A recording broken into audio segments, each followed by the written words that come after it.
It's your boy Radiant, and here we are on episode 2. I scooped back because I realized I made an editing, showing off the character's ability to dodge, and we get an email. Crane, dear Michael, you appear to have traveled far in your search for Jovi. Please come back, there's something important. This is how you move the plot forward. So, with that email, you can get Jovi to come back with you, and this isn't the last we'll see of Chobin or Dr. Kaminko. Chobin will be back. Yes, that's the voice I decided to go for. Voice in parentheses. Still having fun with that. Like, it's kind of fun to make her just talk to the side.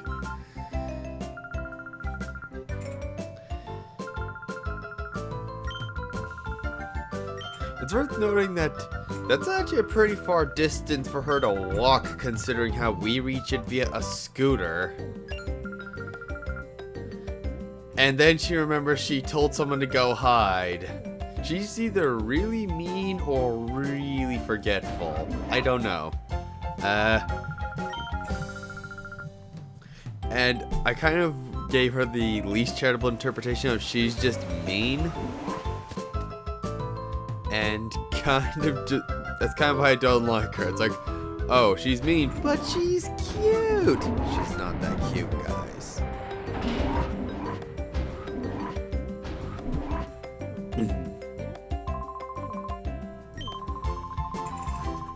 Oh yeah, this is one thing that annoys me. You have to talk to that guy to get the director to spawn. Otherwise, he won't be there. If you recall, he wasn't there earlier.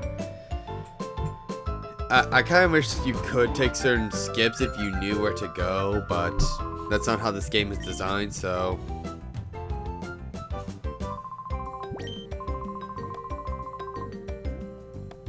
Okay, so...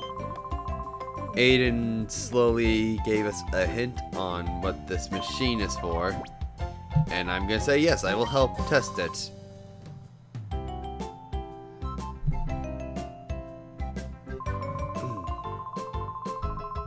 It's an outrageous piece of work meant to steal trainers.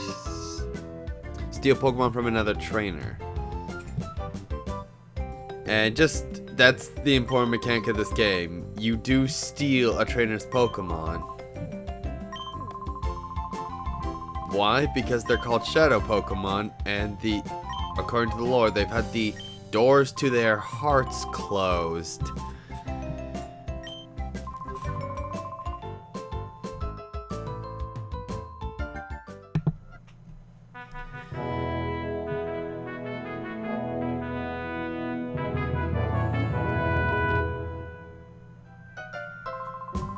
Wow, it fits you perfect. And it looks cool too, Michael. I'm glad you worked on making it look cool.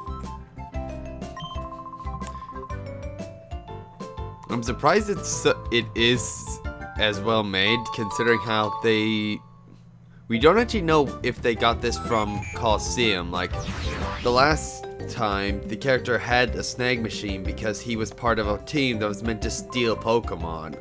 The protagonist's name was Wes in that game. So I'm kind of interested on how that worked out, but... Oh, we also get the Shadow Monitor, which is mostly there because later on we're going to be getting Shadow Pokemon. Sorry to spoil a age-old game, but...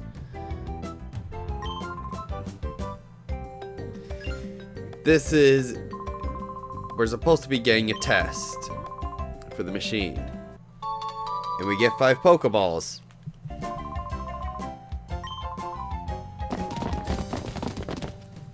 Hi! Who are you people? Some strange men came in and just grabbed Professor Crane. Apparently Crane went right next to the door. Also, looks like the level 5 ferret didn't stop them.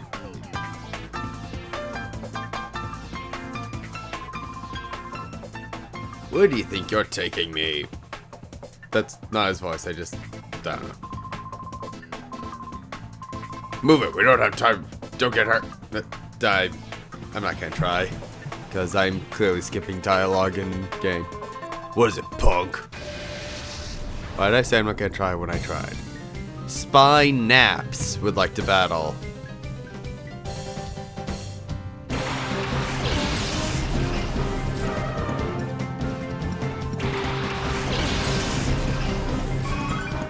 Eevee vs Teddy Ursa. Except... what is that? It's the Oreo spawning, which means it's a shadow Pokemon. Hurry, throw a Pokeball at it. No, don't fight it, throw a Pokeball at it. And you can't do anything else. You can't even call your Pokemon. And I was actually testing here to see if I could select a different item, because I know I have others, but I can't leave this screen. So it tells you to get a Pokeball or do nothing. I choose to throw a Pokeball after I give myself time to explain. This is your only option, even though normally you're supposed to battle a Pokemon. Like, how the heck is a single Pokeball supposed to catch a Pokemon that's at full health? The odds of that doing are so instrumentally low that I have no way, no chance in heck that I'm going to... I caught it. Scripted battle is scripted. They're not all that easy, by the way. Was it a snag?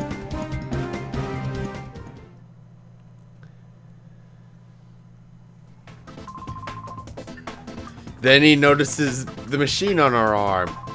And they figured out maybe we have a snag machine. Unfortunately, it seems like grabbing that Teddy Ursa didn't really stop them. Apparently I can't compel the others to battle me. And I just realized I don't know if you technically see these characters. Well, there's no way of knowing if you see any of these people again. We do see Naps again, but he's the only one we are confirmed to meet. Oh, Jovi's crying. They took the professor away. We contacted the police, but it's hard to believe this is happening.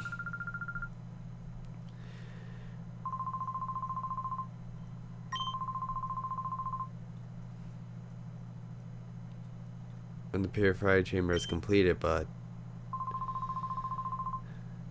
without him, there's nothing we can do.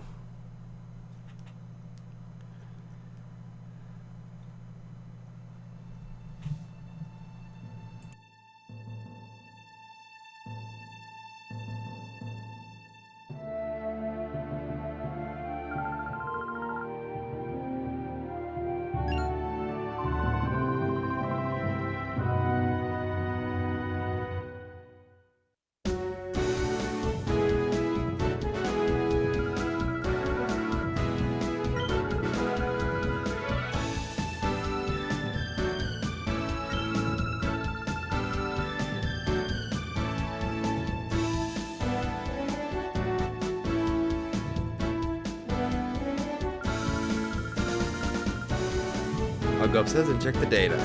So that gives us our next objective, or where to talk to. And I just paused there because I love the music in that build up. I'm sorry, I just love how it goes from this somber tone to this uplifting moment. And yes, we get this music for a while. It won't be ready for a while, so unfortunately we still can't purify the Shadow Teddy Ursa quite yet. But we have a means to do so. So yeah, if you never played a game this or Coliseum, our main goal is to catch Shadow Pokemon and purify them. Now, the Shadow Pokemon are a bit different in this game from Coliseum. If you've played that one, I've not actually completed it, but I've seen what happens in that game. I'm just giving some more dialogue, debating whether or not I want to check or just see how everyone else is reacting to. Oh my gosh, Crane is gone and Shadow Pokemon are real again? I should be making fun of this game for the writing because it is a kid's game.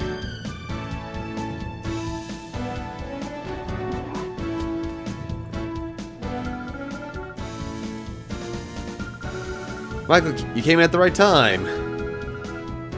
So now we get that bit where they mentioned from earlier. Remember the man who said they had a machine part ready for us? Here's what that is. And Jovi comes and volunteers.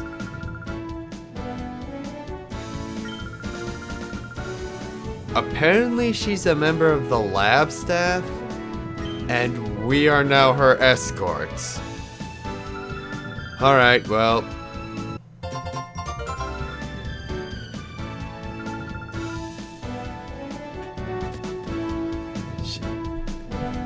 This would be kind of neat if technically Jovi had her own Pokemon and you could battle with her like an actual 2 versus 1 deal. But that's not how the game works. Jovi has a +1 minin, but they never spoilers, you never actually see Jovi fight, and she doesn't, and even though she has those Pokemon, they don't actually have stats for battle. If you know what I mean, like, nothing in-game makes you able to compete against Jovi. She's not some secret boss you can find or anything. Nor is she a companion like in some games.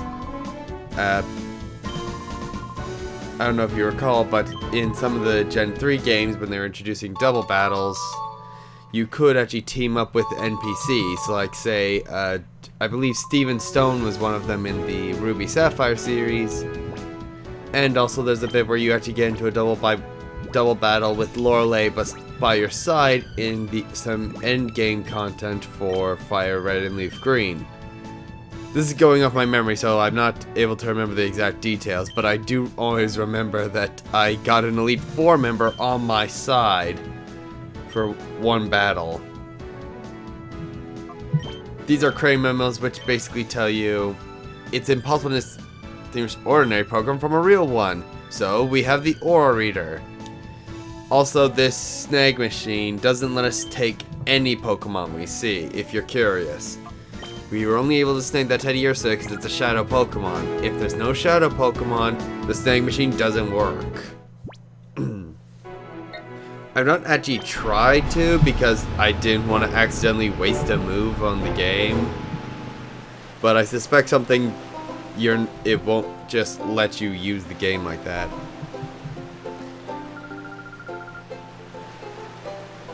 And here we are in Gation Port. It's a very nice looking location. The area is sunny. There's nice uplifting music. And we get a zoom in on Jovi's face. Doof. Ouchies! I fell down!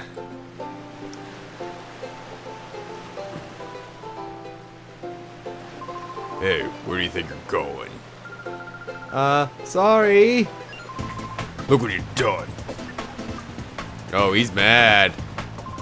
You messed up the happening look of Zook, the coolest, baddest, and most happening guy around. Sorry, doesn't begin to cut it.